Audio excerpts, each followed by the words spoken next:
Sa loob, ito po yung kanyang interior. So, ito po ay power mirror, power windows. Ayan, so napakagandang option. Marami siyang cup holder, meron din siyang cup holder dito. Ito po ay keyless entry, push start. Ayan, push start. Ayan. Ito talaga precise. Copy, dami niyang lagayan. Okay, merong ashtray. Meron din dito. Dami. Meron din dito. Meron din dito. Meron din dito. Ayan, dyan ang kanyang rehistro. Ayan. Ayan, so ang ganda ng pagkakagawa. Super solid.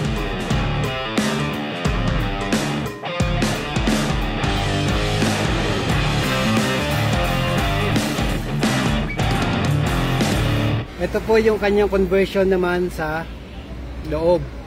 Kaya mapapansin nyo po, yan, walang crack, walang bitak, wala man lang sign na may mga dugtong-dugtong. Yan. At saka po yung compartment pantay. Kasi iba niya nakaluwa yung bukang-buka yung kabila. Yan, hindi pantay. So stock. Yan. Ito po ay pinagana yung kanyang remote sa steering. Gana po siya. Maluwag na maluwag ang legroom. Dito yung kanyang push start button. Ayan.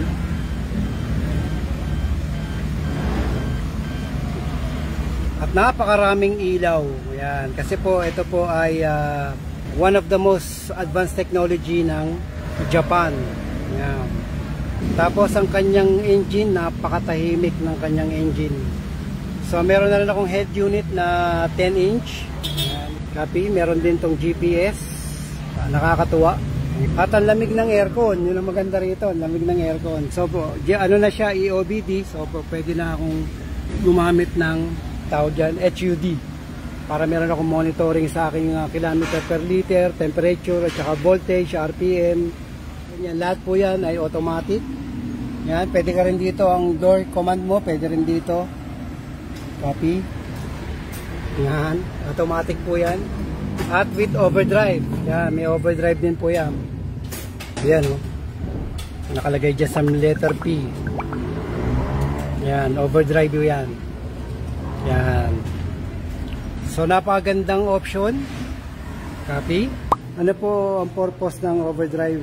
Newbie lang po. Siyempre, pag yan ay nananakbo ka, gusto mag-overtake, let's say, ang takbo mo is 100 km per hour or 90 km per hour, tapos pag pinindot mo ang overdrive ay magda-downshift siya para gumawa ng puwersa. Yan, umaandar yan mga paps.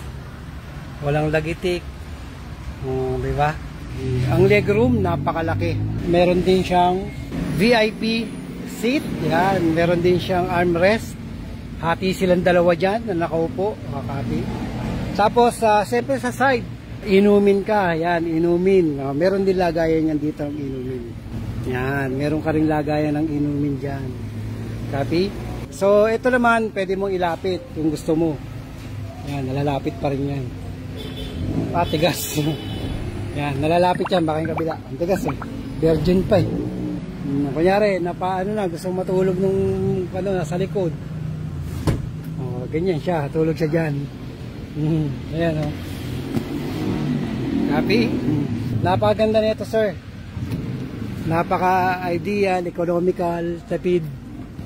Ang dami niyang sobrang gandang features. May pag gusto mo ng mga utility, gagamitin mo ng mga panglalamove, Lazada, ganyan.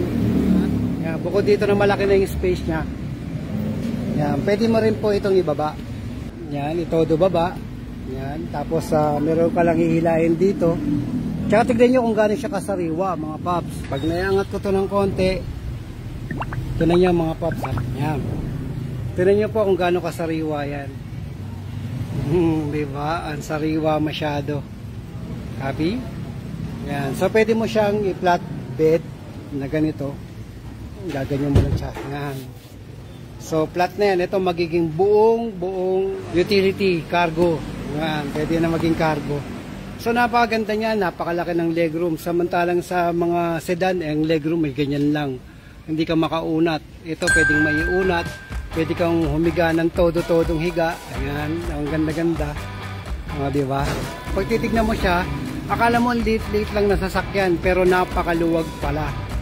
Yan, napakaganda, di ba?